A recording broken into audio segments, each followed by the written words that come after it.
Hello everyone. इस video पर बात करने वाला हूँ Chhattisgarh board class 12th subject Hindi का मोस्ट इम्पॉर्टेंट क्वेश्चन जो सेट ए सेट बी और सेट सी में महत्वपूर्ण है। इस वीडियो को देखने के बाद आपका हिंदी का डाउट पूरा सॉल्व हो जाएगा। तो वीडियो को शुरू से लेकर अंत तक देखें। वीडियो को प्रारंभ करते हैं। यहाँ पर सबसे पहले ब्लूप्रिंट देखेंगे खंड क्रमांक का अपठित बोध, जिसमें आपका आएगा अपठित गद्यांश। 8 नंबर के लिए प्रश्न आएगा। फिर 4 अंक का कवितांश होगा। खंड ब पर रचनात्मक लेखन एवं जनसंचार मिलाकर 20 अंकों का प्रश्न। फिर आरोह और वितान भाग से क्वेश्चन आएगा।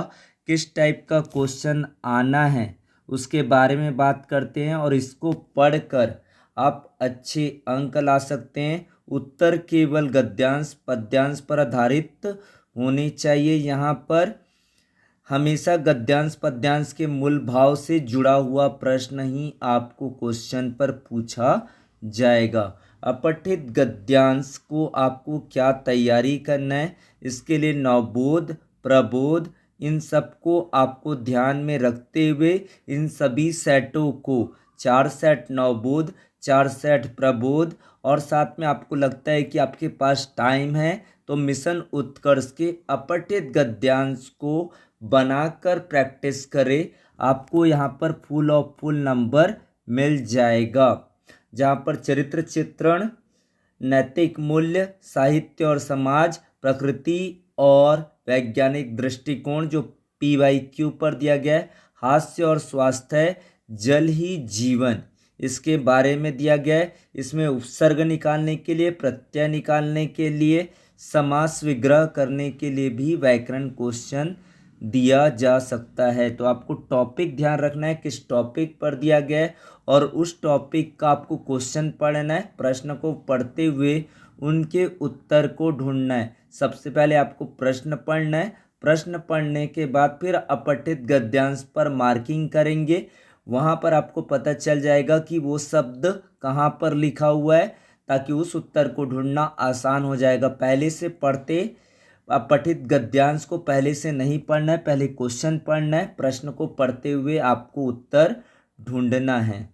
फिर बात करते हैं आपके अपठित काव्यांश जो मोस्ट रिपीटेड टॉपिक है। इनके टॉपिक आपको पता चल जाएगा ताकि आपको समझ में आ जाएगा। यहाँ पर टॉपिक सबसे ज़्यादा यहाँ पर मैंने टॉपिक रखा है मिशन उत्कर्ष का, PYQ का, नवबोध का, प्रबोध का। तो यहाँ से कौन सा टॉपिक है जो बहुत इम्पोर्टेंट है, जो एग्ज़ाम पर आने के चांसेस है। तो यहाँ पर मृत्यु और नवजीवन, जहाँ पर ये कवितांश आपको देखने को मिल जाएगा। निर्भय स्वागत करो मृत्यु का, मृत्यु एक विश्राम स्थल है। तो यहाँ पर आपको जो भी क्वेश्चन आंसर पूछा जाएगा इन्हीं 2 शब्दावली से देखने को मिलेगा, मृत्यु और नवजीवन। ये क्वेश्चन आपको पूछा गया PYQ पर, नवबोध पर, प्रबोध पर। यहाँ पर क्वेश्चन आपको 2 तरीके से किसी भी तरीके से पूछा जा सकता है, जहाँ पर आपका व्याकरण खंड के भी प्रश्न हो सकते हैं। फिर स्वतंत्रता बनाम बंधन, चिड़िया को लाख समझाओ कि पिंजड़े के बाहर, ये आपको मिशन उत्कर्ष में नवबोध पर पूछा गया क्वेश्चन है। तो आपको स्वतंत्रता बनाम बंधन के बारे में टॉपिक था। श्रम कर्मयोग और मजदूर का गर्व, अपना नहीं अभाव मिटा पाया जीवन भर, इतना कुछ है भरा वैभव का कोष। तो ये आपको कर लेना है टॉपिक नंबर 3, श्रम कर्मयोग और मजदूर का गर्व। फिर है प्रकृति का गर्व बनाम मनुष्य, प्रकृति का गर्व बनाम मनुष्य, एक दिन फूलों ने भी कहा था पत्तियों से। ये आपका क्वेश्चन पूछा जा सकता है। अपठित है ये, कोई भी चीज़ें आपको समझना पड़ेगा और समझकर उत्तर कवितांश से आपको टॉपिक समझ में आ गया कि ये टॉपिक किसके बारे में है, ताकि आपको उत्तर ढूंढना बहुत आसान हो जाएगा। इसका आपको अर्थों को समझते हुए उनके प्रश्नों का जवाब बताना पड़ेगा। और वीडियो को ज़्यादा से ज़्यादा लोगों तक शेयर करें। पीडीएफ डाउनलोड करने के लिए व्हाट्सएप पर जाना होगा। व्हाट्सएप का लिंक कम्युनिटी पोस्ट पर आपको मिल जाएगा। फिर पांचवा टॉपिक है जीवन का संघर्ष। जीवन का संघर्ष और दृढ़ निश्चय। तो यहाँ पर जीवन का संघर्ष टॉपिक और दृढ़ निश्चय। मैं हूँ उनके साथ खड़ी जो सीधे रखती अपने ऋण, है अनिश्चित किसी जगह पर सरित। यहाँ पर मिशन उत्कर्ष और प्री बोर्ड पर ये क्वेश्चन पूछा गया है। कवित्री ने ऋण सीधी रखने की बात क्यों कही है? आपको इस तरीके के कीवर्ड दिया जाएगा जिसको पहचान कर आपको उत्तर लिखना रहेगा। फिर है निबंध आलेख फीचर। ये बदलते रहते हैं, कोई भी टॉपिक निबंध पर, कोई भी टॉपिक आलेख पर, कोई भी टॉपिक फीचर पर। सबसे ज़्यादा बार पूछा गया जो क्वेश्चन है पर्यावरण संरक्षण, वन संपदा, प्लास्टिक निषेध। जो मिशन उत्कर्ष PYQ यानी कि previous year exam paper Navbodh और प्रबोध पर ये टॉपिक तो आपको 100% देखने को मिलेगा। श्रम से ही राष्ट्रीय कल्याण, जहाँ चा वहाँ रा, तीनों पर दिया गया है। नदियों की स्वच्छता, शहरों की पेयजल समस्या, ये सभी में दिया गया है। साइबर अपराध का आतंक, इंटरनेट के जाल में बचपन, सेल्फी का बढ़ता बुखार, ये आलेख या फीचर में दिया जा सकता है। अनेकता में एकता और विकसित भारत, इतना आपको तैयार कर लेना है निबंध आलेख और फीचर के लिए। इतना टॉपिक कर लेते हैं तो इससे बाहर का टॉपिक आपका नहीं पूछा जाएगा। फिर बात करते हैं आपके पत्र में। पत्र में लेखन में आपको क्या तैयारी करना है? संपादक या पर्यावरण मंत्री को पत्र। प्लास्टिक थैलियों के उत्पादन प्रयोग पर रोक लगाने हेतु आपको संपादक या पर्यावरण मंत्री को पत्र लिखिए। एक पेड़ माँ के नाम अभियान हेतु संपादक को पत्र लिखिए। फिर अधिकारियों को शिकायती पत्र, डीजे लाउड स्पीकर पर रोक हेतु कलेक्टर को पत्र। अमानक सड़क निर्माण, सड़क दुर्घटनाओं हेतु या सड़क चौड़ीकरण या अस्पताल डाक वितरण की अव्यवस्था हेतु अधिकारियों को शिकायती पत्र। ये बहुत इम्पोर्टेंट प्रश्न आपके एग्ज़ाम के लिए रहेगा। वीडियो को ज़्यादा से ज़्यादा लोगों तक शेयर करें, लाइक करें और सब्सक्राइब करें चैनल को। अब बात करें जनसंचार एवं समाचार लेखन से आपको क्या प्रश्न इस बार?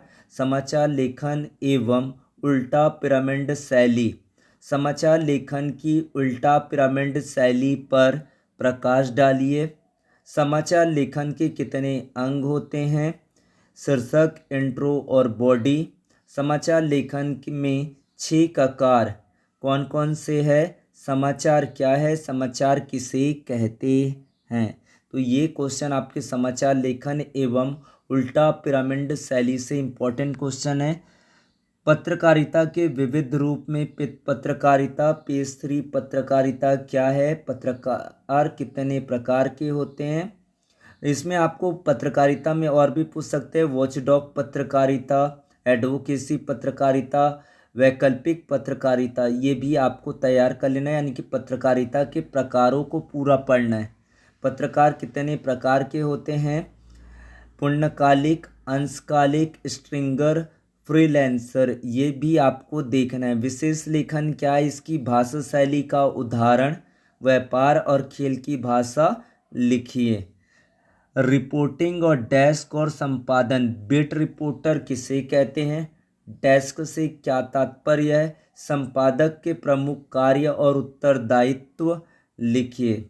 मीडिया एवं अन्य विधा से आपका क्वेश्चन आ जाएगा। Anchor byte, dry anchor, coding, encoding, ये सारे टॉपिक आपको तैयार कर लेना है। कविता में बिंब और छंद का क्या महत्व है? ये टॉपिक आपको इम्पोर्टेंट है। नाटक लेखन में समय, संकलन त्रय और संवाद का क्या महत्व है? तो कविता, कहानी और नाटक, इन तीनों चीज़ों के तत्वों के नाम। नाटक, कहानी, कविता के तत्वों का नाम। नाटक कहानी में अंतर, कविता को पूरा कीजिए, नाटक को पूरा कीजिए, ये टॉपिक आपको करना है। फिर है आरोह। आरोह में आपको क्या देखना है, कौन कौन से कवितांश आपको देखना है। कवितावली, तुलसीदास द्वारा रचित कवितावली, इस कवितांश को आपको अच्छे से पढ़ लेना। यहाँ पर क्वेश्चन पूछ सकते हैं, किसबी किसान कुल बनिक, इसमें कौन सा अलंकार है। भिखारी बाट, पेट को पचत, बेचत बेटा बेटकी, ये आपको क्वेश्चन इस तरीके से पूछा जा सकता है। पेट की आग बुझाने के लिए लोग क्या क्या करते हैं। किन किन वर्गों का उल्लेख है। शिल्प सौंदर्य में आपको सवैया और कवित छंद, अनुप्रास अलंकार, बेचत बेटा बेटकी, जहाँ पर वर्णों की पुनरावृत्ति होती है उसे अनुप्रास अलंकार कहते हैं। तो जितने भी आपके अलंकार है, अनुप्रास अलंकार, रूपक अलंकार, उत्प्रेक्षा अलंकार, मानवीकरण अलंकार, विरोधाभास अलंकार, इन सब चीज़ों को याद करना है। 11 प्रकार के रस को याद करना है आपको। वीर रस को करना है, रुबाई छंद को करना है, चौपाई छंद है, दोहा छंद है, सोरठा छंद है, कवित छंद है, सवैया छंद है, इसको तैयार आपको करना है। फिर आपको रुबाई वाला पार्ट को जरूर पढ़ना है, जहाँ से आपको क्वेश्चन आंसर अर्थ ग्रहण से संबंधित, चाहे तो व्याकरण से संबंधित आपको दिया जा सकता है। पतंग आलोक धनवा, इस पार से आपका क्वेश्चन आंसर साथ ही साथ अर्थ समझाने से भी क्वेश्चन दिया जा सकता है। कविता के बहाने कुंवर नारायण, ये कविता से कविता एक खिलना है। फूलों के बहाने, बिना मुरझाए महकने के माने, फूल क्या जाने। तो यहाँ पर आपको जो प्रश्न दिया जा रहा है इसका आप स्क्रीनशॉट ले सकते हैं, इनको तैयार कर ले। इन्हीं को आपको तैयार करना है। आत्म परिचय हरिवंश राय बच्चन की। मैं रोया इसको तुम कहते हो गाना, मैं फुट पड़ा तुम कहते छंद बनाना। तो इस तरीके से इन कविता को आप समझे और इन कविताओं को आपको करना है। जितना आपको चैप्टर दिया जा रहा है, आत्म परिचय, बात सीधी थी कुंवर नारायण, सहर्ष स्वीकारा है, मुक्ति बोध, ये आपको कर लेना है। फिर आपका है गद्य खंड से कौन कौन सा पार्ट आपके लिए महत्वपूर्ण रहेगा। बाजार दर्शन, जैनेन्द्र कुमार, लेखक का नाम जरूर याद करेंगे, जैनेन्द्र कुमार। बाजार दर्शन, परचेसिंग पावर से आप क्या समझते हैं। बाजार का बाजारूपन कौन बढ़ाते हैं, बाजार की सार्थकता किस में है। बाजार का जादू चढ़ने और उतरने पर मनुष्य के जीवन पर क्या असर पड़ता है। काले मेघा पानी दे, इसका लेखक का नाम है धर्मवीर भारती। यथा राजा तथा प्रजा से लेखक का क्या आशय है। गगरी फूटी बैल प्यासा का भाव स्पष्ट कीजिए, इसके बारे में आप क्या समझते हैं। जीजी ने त्याग और ध्यान के सिद्धांत को कैसे समझाया। जीजी ने इंद्रसेना पर पानी फेंके जाने को सही क्यों ठहराया। इस तरीके के क्वेश्चंस आपको तैयार कर लेना है। शिरीष के फूल, इसके जो लेखक का नाम है हजारी प्रसाद द्विवेदी। शिरीष को कालयजी अवधूत क्यों कहा गया है। हृदय की कोमलता को बचाने के लिए व्यवहार की कठोरता क्यों जरूरी है। श्रम विभाजन और जाति प्रथा, ये भी बहुत इम्पोर्टेंट चैप्टर है। जाति प्रथा को श्रम विभाजन का रूप क्यों नहीं माना जा सकता। दास्ता की व्यापक परिभाषा, आदर्श समाज, स्वतंत्रता, समता, भातृता, यहाँ पर आपको उपसर्ग निकालने के लिए या प्रत्यय निकालने के लिए भी दिया जा सकता है। दूध पानी का मिश्रण क्या है। पहलवान की ढोलक, जिसका आपका लेखक का नाम है फणेश्वर नाथ रेणु। ढोलक की आवाज़ का पूरे महामारी ग्रस्त गांव पर क्या असर होता है। लुट्टन ने ढोल को गुरु क्यों माना। लुट्टन पहलवान का चरित्र चित्रण कीजिए, इस टाइप का क्वेश्चन आपको दिया जा सकता है। फिर आपका वितान खंड से कुछ ही प्रश्न है, जिसका आपको पाठ का लेखक का नाम और कुछ पाठ से संबंधित प्रश्नों को भी आपको याद करना है। सिल्वर वेडिंग, इसके लेखक का नाम है मनोहर श्याम जोशी। यहाँ पर आपको जो मोस्ट इम्पॉर्टेंट क्वेश्चन है, यशोधर बाबू के व्यक्तित्व की 4 विशेषता और उन पर किसंदा के जीवन मूल्यों का प्रभाव, ये आपको मिशन उत्कर्ष, PYQ, नवबोध और प्रबोध चारों जगह पर ये क्वेश्चन आपको दिया गया है। सम हाउ इम्प्रॉपर तकिया कलाम वाक्य का कहानी के कथ्य और उसके व्यक्तित्व से क्या संबंध है। यशोधर बाबू की पत्नी समय के साथ ढल जाती लेकिन यशोधर बाबू असफल रहते हैं, क्यों? इसके बारे में आपको क्वेश्चन, ये 3-4 क्वेश्चन है जिसको आप अच्छे से कर लो। यही क्वेश्चन आपके एग्ज़ाम पर पूछे जाएंगे। यहाँ पर आपको अगर छोटा क्वेश्चन पूछा जाता है तो यशोधर बाबू के कितने पुत्र और कितने पुत्री थे। साथ में आपको वो पाठ का लेखक का नाम को भी कर लेना है। जूझ, ये आपका है आनंद यादव, उसको प्यार से आनंदा भी कहते थे। जूझ कहानी आधुनिक किशोरों को किन जीवन मूल्यों की प्रेरणा देती है। शीर्षक की सार्थकता स्पष्ट कीजिए। मोस्ट IMP क्वेश्चन हैं। फ्रीक्वेंसी बात करें मिशन उत्कर्ष में, PYQ में, नवबोध में, प्रबोध में, सभी जगह पर ये क्वेश्चन दिया गया है। 100% आपको तैयार करना है। जूझ कहानी की पात्रा आनंदा की चरित्र की विशेषता लिखिए। श्री सौंदलेकर मराठी अध्यापक की किन विशेषताओं ने आनंदा के मन में कविता के प्रति रुचि जगाई। ये क्वेश्चन दत्ता जी यानी कि आनंद यादव की पढ़ाई में दत्ता जी राव की भूमिका का वर्णन कीजिए। ये भी क्वेश्चन आपके लिए इम्पोर्टेंट रहेगा। अतीत के दबे पांव जिसके लेखक का नाम है ओम थानवी। ओम थानवी।